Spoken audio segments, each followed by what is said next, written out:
دوستو، آج کی کچھ باتیں ماضی سے جڑی ہوئی ہیں۔ ماضی دیکھتے ہیں تو سمجھ میں یہ بات آتی ہے کہ ہم نے بہت غلطیاں کی، بہت غلطیاں کاشت کی کہ وہ کوڑ کی کاشت بنتی گئی جمہوریت کے لیے، انسانیت کے لیے اور انسانی حقوق کے لیے، اور ہم وہی غلطیاں پھر دہرانے کے در پہ ہیں۔ اس ماضی کو اور اس حال کو اکٹھے رکھ کر دیکھیں تو بات سمجھ میں آتی ہے کہ ہم کیسا مستقبل تراشنے کے در پہ ہیں۔ ابھی تازہ ترین صورتحال یہ ہے، کل ہی کی بات ہے، کہ پاکستان کے سب سے بڑے، سب سے مقبول اور ہردل عزیز لیڈر جناب عمران خان نے اپنے فین کلب سے حلف لیا، اور حلف جہاد کے نام پہ لیا۔ ماضی کیا یاد آیا؟ ماضی یہ یاد آیا کہ کبھی جنرل ضیاء الحق نے ایک ریفرنڈم اسلام کے نام پہ کرایا۔ کیا اس سے پہلے پاکستان کی مستحکم بنیادیں نہیں چل رہی تھی؟ کیا اس سے پہلے آئین نہیں بن گیا تھا؟ کیا اس سے پہلے آمر تھے یا جمہوریت پسند تھے، انہوں نے ملک کو تقویت نہیں بخشی تھی؟ کیا اس سے پہلے ناقابل تسخیر ہونے کے لیے بنیاد نہیں رکھ دی گئی تھی جوہری پاکستان کی؟ تو چیزیں تو اپنی ریولوشن سے بھلے ہی نہ چل رہی ہوں، لیکن اپنی ایولیوشن کی شاہراہ پر تو تھیں۔ اب عمران خان محترم نے حلف لیا پھر جہاد کے نام پہ، اور تازہ ہو گیا وہ معاملہ جو جنرل ضیاء الحق سے جڑا ہوا تھا۔ اب تھوڑا آگے چلتے ہیں۔ 2014 کی تحریک انصاف کی وہ تحریک جو دھرنا کہلائی، ان کے ساتھ اس وقت کے، اس ماضی کے ایک جڑا ہوا نام تھا ان کے ساتھ، وہ کزن سیاستدان پروفیسر ڈاکٹر طاہر القادری کی بات کر رہا ہوں۔ ڈاکٹر طاہر القادری جب اس دھرنے میں ان کے کم و بیش ہم جا بنے ہوئے تھے، کیا انہوں نے قبریں نہیں کھدوا دی تھی؟ لوگوں کو کفن نہیں پہنوا دیے گئے تھے؟ وہ سب کیا تھا؟ وہ نتیجہ کیا ہوا؟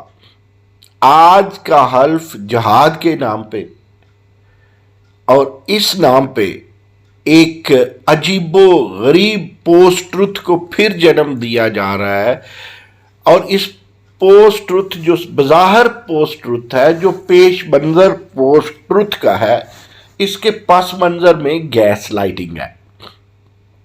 پوسٹ ٹروتھ وہ ہوتا ہے کہ بھئی آپ اتنا پاؤں جوڑ کے، ٹخنے جوڑ کے جھوٹ بولتے ہیں، اور وہ جھوٹ سب کو سچ کی طرح چمکتا دمکتا نظر آتا ہے، لیکن کچھ عرصہ بعد معلوم ہوتا ہے وہ تو ایک دل فریب جھوٹ تھا جسے ہم حقیقت جانے تھے۔ یہ ہے پوسٹ ٹروتھ۔ پہلے بھی کئی دفعہ بتا چکا کہ پوسٹ ٹروتھ کی ٹرم 2000 غالباً 15 یا 16 میں آکسفورڈ ڈکشنری کی شان بنی۔ اس سے پہلے گیس لائٹنگ کا معاملہ جناب ٹرمپ کے ساتھ جڑا ہوا ہے۔ گیس لائٹنگ یہ ہے کہ اس حد تک جھوٹ بولو، اسی سے ذرا ملتا جلتا معاملہ، ذرا غور کیجئے۔ اس حد تک جھوٹ بولو، اس حد تک جھوٹ بولو، اتنا جھوٹ بولو کہ جھوٹ بولنے والے کو بھی سچ لگنے لگے، سوسائٹی کو تو لگے ہی گا۔ اب اس جدید دور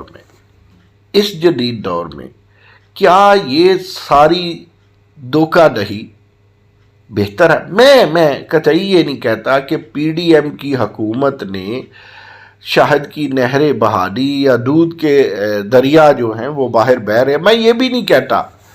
میں اسے بھی فطرتی عمل یا ایولیوشنری عمل کہتا ہوں کہ ڈار کے آنے سے ڈالر نیچے نہیں گیا یا آئل نیچے نہیں جائے گا۔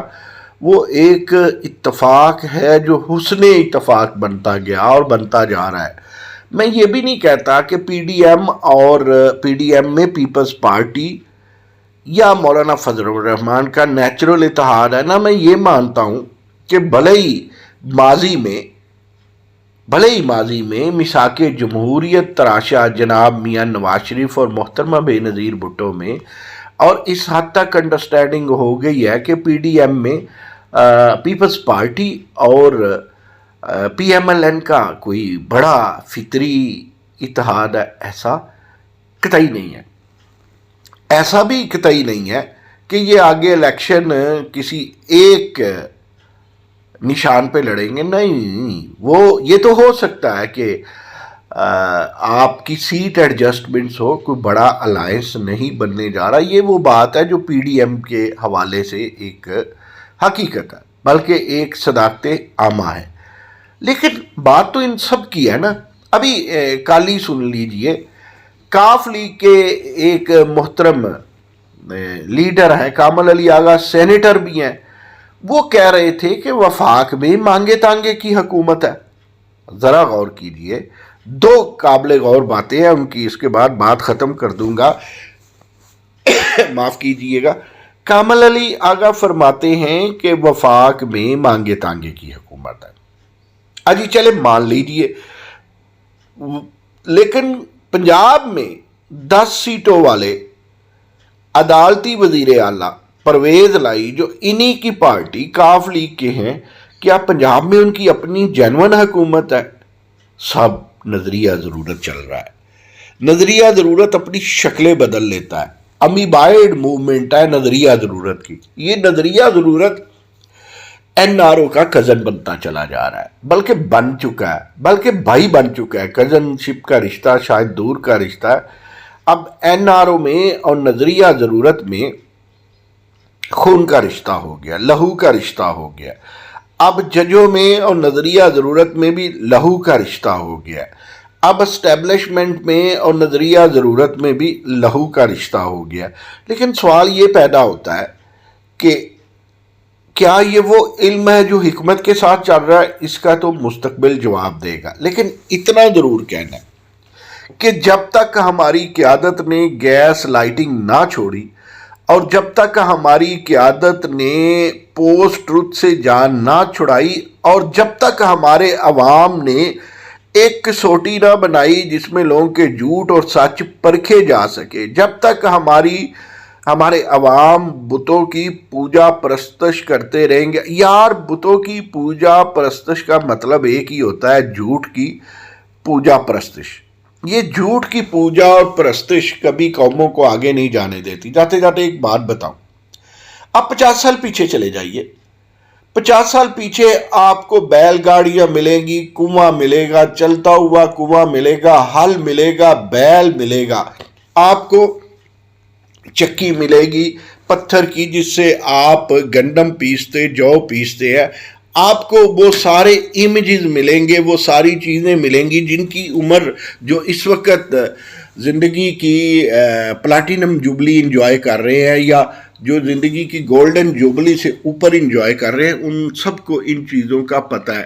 وہ تانگا گھوڑا اونٹ ملیں گے، وہ صحرا ملیں گے، وہ شمشیر زنی ملے گی، وہ بڑی بڑی جو ہوتی تھیں سلیں اس کی پتھر کی، یا ایسی چیزیں، کچے گھر ملیں گے، نیچرل آرگینک فوڈ ملے گا.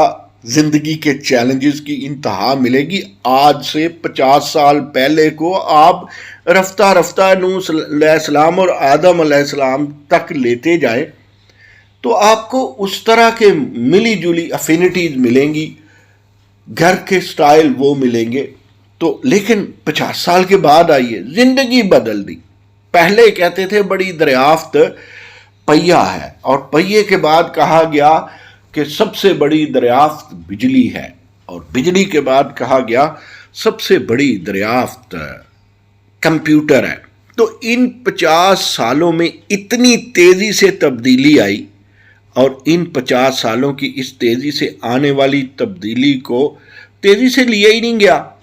مجھے ایک بات بتائیں، یہ میرے ہاتھ میں پکڑا ہوا سمارٹ فون ہے، اگر یہ سمارٹ فون کسی شارپ ہاتھ میں نہیں ہوگا تو یہ محض ایک فون ہے. سمارٹ فون کے لیے شارپ ہونا پڑے گا، اور اس سمارٹ لائف، تیزی سے بڑھتی ہوئی لائف، اس 50 سالہ لائف جتنی تبدیلی آئی ہے اتنی تبدیلی پچھلی صدیوں 10 15 20 50 سینکڑوں صدیوں میں نہیں آئی جتنی اس 50 سالہ نصف صدی کا جو قصہ ہے ایولیوشن اور ریولیوشن کا، وہ ماضی کی سب صدیوں پہ غالب ہے. تو مسلمانوں نے پیچھے جو رہے ہیں اس 50 سال میں وہ اتنی تیزی سے نہیں چلے.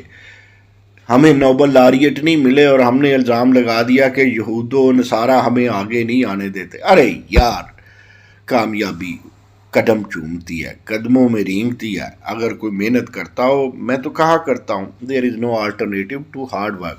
واپس آتے ہیں، بات لمبی ہو گئی. اس سیاست سے باہر نکلنا ہوگا. جو جہاد کے نام پہ ہے، جو اسلام کے نام پہ ہے. آج کا ماڈرن بابا بھی، آج کا ہینڈسم بابا بھی ضیاء الحق کے اور طاہر القادری کے نقش قدم پہ ہے. کیا یہ کامیابی کی ضمانت ہے؟ وہ جو کہتے تھے کہ یونیورسٹیاں بنیں گی، وزیر اعظم اس میں کیا بنا دی تھی انہوں نے. وہ جو کہتے تھے اتنے لاکھ 50 لاکھ گھر 1 کروڑ نوکریاں، کہ آپ 4 سال میں دے دیے تھے. ڈاکو کہنے کے بعد ڈاکوؤں کو پنجاب حکومت تو دے دی عدالتوں کی مدد سے. اب ذرا غور کرے، ڈاکو کہنے والے لوگوں کو، کرپٹ کہنے والوں نے عدالت سے مل کے ایک ڈاکو کو، اپنے ہی کہے ہوئے ڈاکو کو، نعیم مسعود نے تو نہیں کہا، اس کو وزیر اعلیٰ بنا دیا. باہر سے لوگ آئے، امپورٹ کیے گئے. کیا تبدیلی آئی؟ کیا رشوت کا بازار گرم نہیں ہوا؟ 4 سال میں وہ ایولیوشن تو آیا ہوگا جو گلوبل ولیج کا ایولیوشن ہے، لیکن 4 سال میں کوئی ترقی، کامیابی، کوئی لیڈرشپ کا جو جادو کی چھڑی ہوتی ہے نا، وہ ہمیں کہیں نظر نہیں آئی. تو اب کیا ہوگا؟ اب یہی کہتے ہیں نا. آخری بات، اور سوری پہلے ہی کہہ چکا آخری، لیکن کہیں نہیں، لیکن یہ جاتے جاتے آخری بات، جو یہ کہتے ہیں نا کہ مرکز کی، کسی کی بھی ہو یار، پی ڈی ایم کی، Peoples Party, P M L, P T I, مرکز کی حکومت، مرکزی حکومت کبھی اسلام آباد تک نہیں محدود ہوتی. وہ ہواؤں، فضاؤں، سرحدوں تک ہوتی ہے، اور وہاں سے چلتی ہے بین الاقوامی عالمی برادری تک. اتنی وسعتیں ہوتی ہیں. اپنا ذہن بڑا کریں. 18ویں ترمیم اس لیے نہیں کی گئی تھی کہ صوبے خود مختاری اور اپنی ترقی کے بجائے اس کو ریاست کے خلاف استعمال کریں. ریاست ہے تو صوبے ہیں، آئین ہے تو قانون ہے، آئین ہے تو قانون ہے، قانون ہے تو جمہوریت ہے، جمہوریت ہے تو انسان دوستی ہے، جھوٹ ہے تو بگاڑ ہے. بناؤ، ہو نہیں سکتا. لہذا جو سیاستدان جھوٹ بولتا ہے، عوام کچھ تو کسوٹی رکھیں کہ جس پہ اسے پرکھ سکے.